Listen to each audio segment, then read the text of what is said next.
अम्बरीश नाम के राजा हुए। महाराज अम्बरीश बड़े प्रतापी राजा थे। एकादशी का व्रत करते थे। दसवीं को एक टाइम आहार करते। एकादशी को प्रातः काल 4 बजे ब्रह्म मुहूर्त में।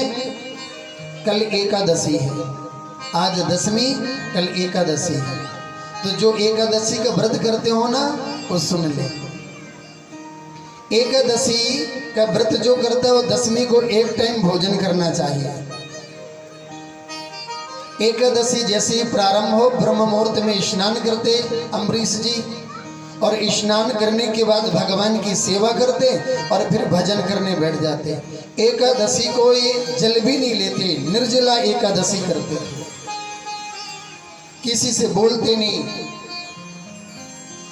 मन कर्म वाणी के द्वारा किसी का कुछ बुरा ना हो। मौन अवस्था में रह करके पूरा दिन भजन करते और रात्रि में भगवान का संकीर्तन करते। जैसी एकादशी पूर्ण होती, द्वादशी को स्नान करते, फिर भगवान की पूजा करने के बाद में और ये प्रसादी बनाते। तो प्रसादी बना करके फिर एक संत या ब्राह्मण का निमंत्रण करते,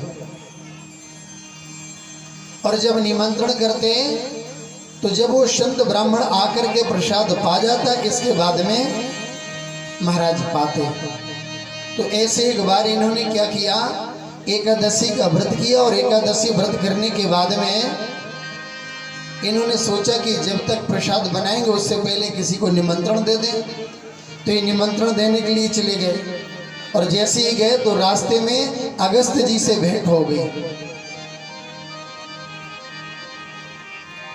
जब इनसे भेंट हुई,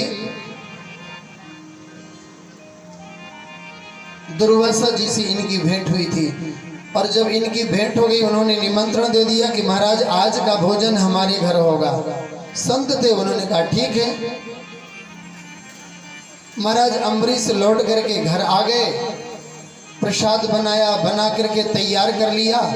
और जैसे ही तैयार करके, अब नियम ये भी है कि जो एकादशी का व्रत करे द्वादशी तिथि में पारण कर लेना चाहिए। अगर त्रयोदशी लग गई तो फिर आपको व्रत खंडित हो जाएगा, फल मिलने वाला नहीं। एकादशी का पारण द्वादशी तिथि में होना चाहिए। तो अम्बरीश ने देखा कि हमारी द्वादशी निकलने वाली है, महाराज आए नहीं, अब क्या किया जाए।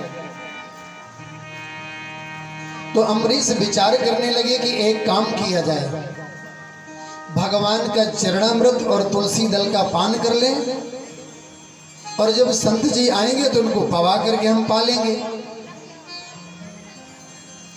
जैसे ही महाराज अम्बरीश प्रसाद पाने को, वो तुलसी दल पाने के लिए तैयार हुए, से मुंह में लगाया ही उधर से दुर्वासा जी का आना हो गया। और जैसे दुर्वासा जी ने आकर के देखा तो दुर्वासा जी सोचने लगे कि देखो, इस राजा को हमारा निमंत्रण कर दिया और हमें बिन पवाए पहले ही पाकर के मुंह पोंछने लगा।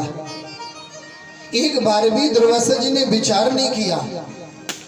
दुर्वासा जी को गुस्सा आ गया, और गुस्सा आया तो दुर्वासा जी ने क्रोध में आकर के एक जटा सर से उखाड़ करके जमीन पर पटक दी। और जैसे ही जमीन पे पटकी तो उससे कृत्या नाम की अप्सरा प्रकट हुई। उस कृत्या को आदेश कर दिया कि तुम अम्बरीश को मार दो। कृत्या अम्बरीश को मारने के लिए दौड़ी, भगवान से सहन नहीं हुआ, भगवान ने सुदर्शन चक्र चला दिया, वो अप्सरा मारी गई। और जैसे ही अप्सरा मारी गई, दुर्वासा जी घबराए हुए दुर्वासा जी जाकर के ब्रह्मा जी के पास गए, हमारी रक्षा करो। ब्रह्मा जी ने कहा नहीं। शंकर जी के पास गए, बोले आप हमारी रक्षा करो। बोले हम भी सामर्थ्यवान नहीं है आपकी रक्षा करने में। भगवान नारायण के पास गए, बोले प्रभु आप तो सर्व सामर्थ्यवान हैं, आप तो हमारी रक्षा करेंगे। भगवान ने कहा ये संभव नहीं। दुर्वासा, तुमने जिस भक्त का अपराध किया है वही तुम्हें क्षमा कर सकता है, हमारी भक्त के सामने चलने वाली नहीं। इसलिए आपको अगर वो भक्त क्षमा कर दे तो आप वहीं जाएं। दुर्वासा जी दौड़े दौड़े आए।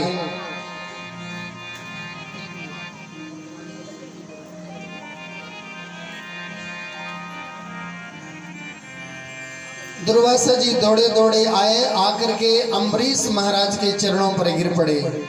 और जैसे ही गिरे, महाराज अम्बरीश ने उनको तुरंत चरणों से उठाया और कहने लगे, महाराज आप ये क्या कर रहे हैं? अहम भक्ति पराधीनो यवस्तत्रीवध्वज साधुर्विर्गस्ततो हृदयो भक्तिर्भक्तिजनम प्रियः। जैसे ही दुर्वासा जी आए, आकर के महाराज अम्बरीश ने भगवान से निवेदन किया कि हे प्रभु, ये अपराध हो जाएगा तो बहुत बड़ा अनर्थ हो जाएगा, आप इस सुदर्शन को वापस कर लें। जैसे ही अम्बरीश जी ने निवेदन किया, सुदर्शन जी वापस चले गए। आज दुर्वासा जी कह रहे हैं कि आज मैंने भगवान के भक्तों का दर्शन किया है। जिस जगह भगवान के भक्त की चलती, वहां भगवान की भी चलने वाली नहीं। साधवो हृदयो मह्यम साधु नाम हृदयम। तो हम बोले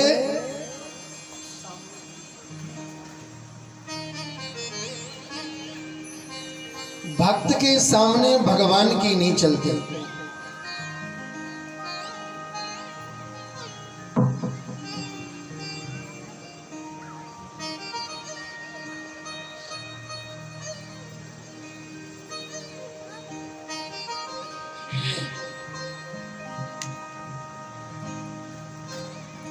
तो ये है एकादशी व्रत का नियम। ऐसे हमें एकादशी व्रत करनी चाहिए। दशमी को एक टाइम भोजन करें, एकादशी को पूरे दिन व्रत करें, त्रयोदशी में द्वादशी में पारण कर लेना चाहिए।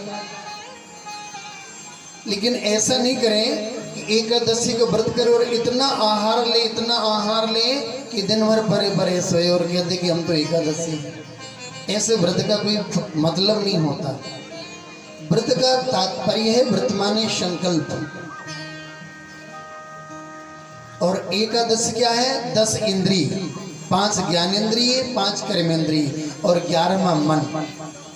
इन 11 के द्वारा हम ये संकल्प लें कि हम कभी किसी का बुरा नहीं करेंगे, बुरा सोचेंगे नहीं, बुरा देखेंगे नहीं। उसी का नाम है व्रत। व्रत का तात्पर्य ये नहीं कि खूब आलू और साबूदाना मिलाई 1 किलो बढ़िया घी में छौंका मार के डकार लिए, बोले हम तो आज व्रत है। और आजकल तो खूब चिमरी चल रही है, सब बोले 1 किलो चिमरी लेता आइए, सब भाभी खा ले। तो ये हाल नहीं होना चाहिए।